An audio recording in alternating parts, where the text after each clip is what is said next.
In a perfect world, there would be no fighting, no war, no violence. In a perfect world, there'd be no sickness or suffering, no hunger or homelessness. In a perfect world, we wouldn't have any enemies. It'd just be us, the good guys, the ones with the white hats, right? In a perfect world, chocolate would not have calories. In a perfect world, red lights would turn green as you approached the intersection. In a perfect world, we would all look like movie stars. Of course, that wouldn't be so perfect for the plastic surgeons.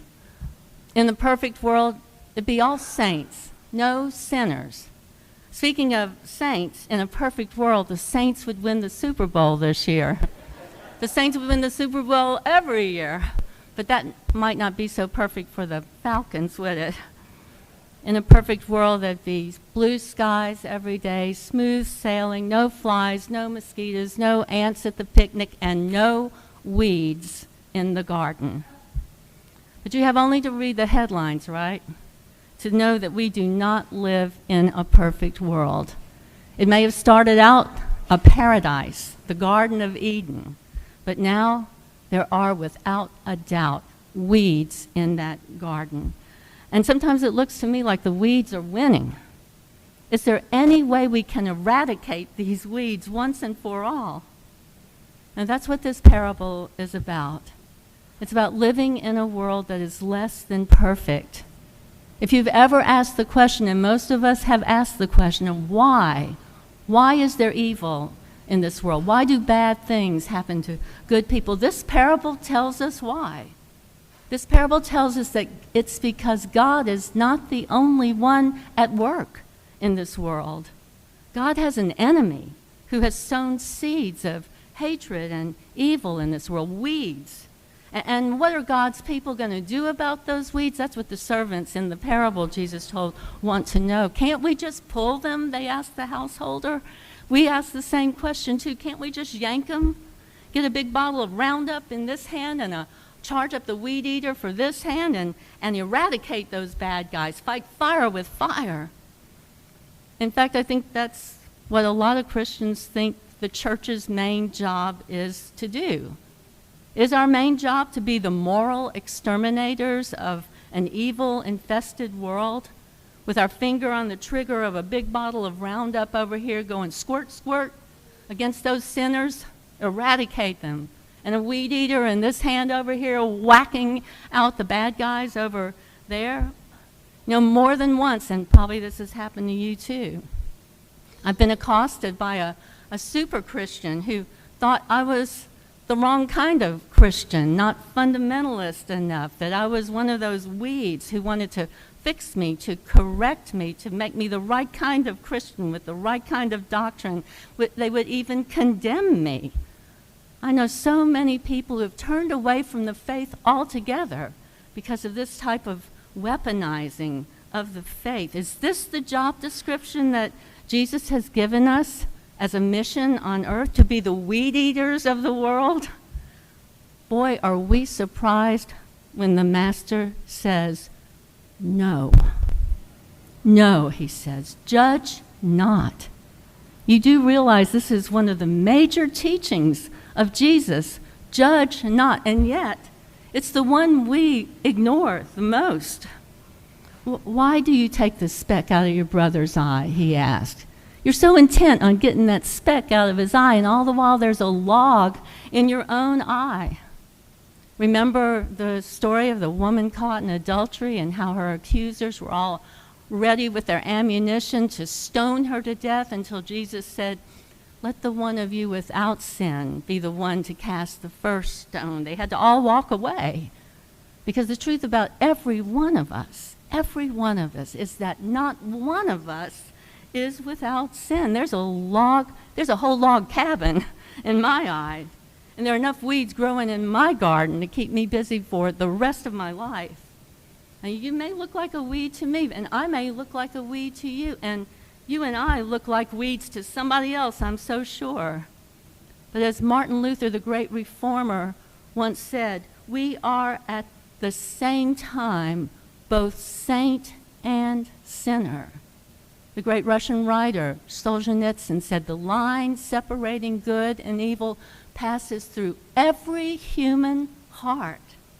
And if we were to eradicate, excommunicate, expel all the sinners who are in this sanctuary right now, would there be anybody left? Now let the one without sin be the one to cast the first stone. Judge not, Jesus said, because we might get it wrong.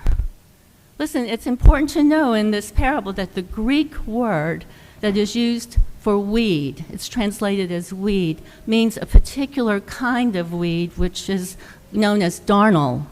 Darnel, it's bad stuff for sure. It is actually poisonous to human beings. Darnel. The problem with darnel is that it's very hard to identify because while it's growing, while it's immature, it looks just like the durum wheat, the good stuff. It's almost identical to it. It's only when it has matured, fully grown, that you can sort it out and tell the difference. So only at the harvest could it be sorted.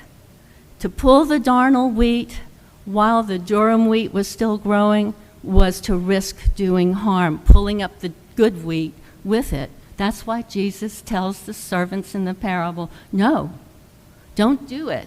You might get it wrong. You might pull the good stuff. Let them grow together, he said. Let them grow together until the harvest. Did you know that for 2 centuries, American settlers on this soil thought tomatoes were poisonous? Tomatoes. They called them weeds.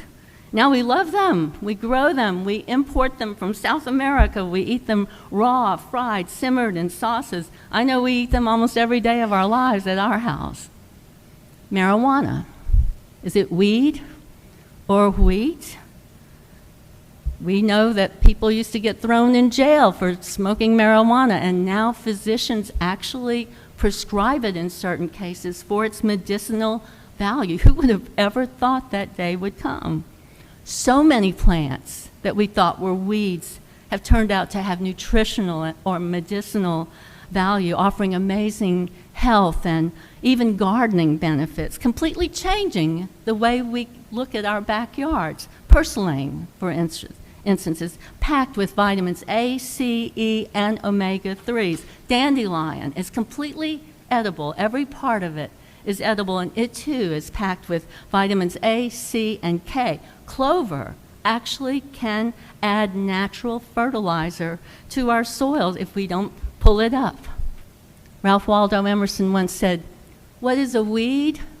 A weed is a plant whose virtues have not yet been discovered." Think of this. Think of the more than 4,000 people who languished in prisons until DNA testing was developed and their innocence was proven and they were exonerated.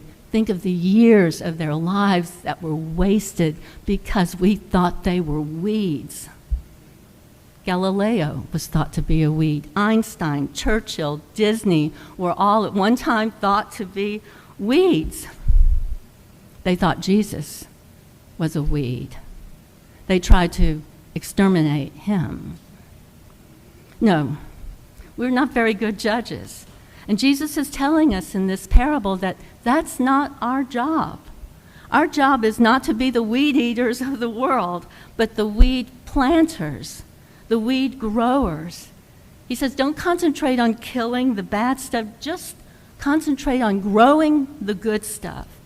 You know, any landscaper will tell you that the best strategy for getting rid of weeds in your lawn is to plant more grass, because in time, the grass will overcome the weeds. It's like what Paul told the Romans. He said, leave the vengeance, that is the weed eating, leave that to God. Do not be overcome with evil, but overcome evil with good. Richard Rohr has often said that the best way to fight evil in our world is to practice doing good. And perhaps my favorite of all John Wesley's many mantras is this one: Do all the good you can in all the ways you can, by all the means you can, at all the times you can, in all the places you can, to all the people you can, for as long as ever you can. Because as the great Archbishop Desmond Tutu put it, goodness is stronger than evil, and love is stronger than hate, and light is stronger than darkness, and life is stronger than death, and the victory will be ours through him who loves us.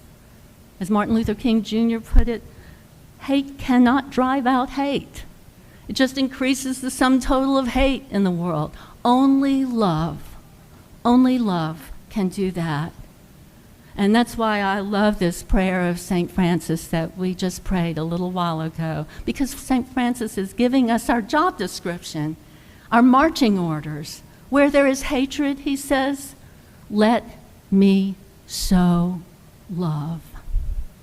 I had a friend who told me once about an office situation, was where she worked. It was just so miserable to go to work every day, and it's primarily because of one person on the staff who was just eternally negative about everything. She criticized everything and everybody, was so unhappy, used a lot of profanity, and gossiped, worst of all, talking ugly about people behind their backs. What were they going to do with her? It just poisoned the whole atmosphere. Should they confront her? Should they fight her? Should they give her a taste of her own medicine, fight fire with fire, talk ill about her behind her back, report her, try to get her fired? What were they to do? And my friend said she made a decision that she was going to show kindness, to speak well of her, to affirm her, to encourage her, to not participate in any of the gossip in that office atmosphere.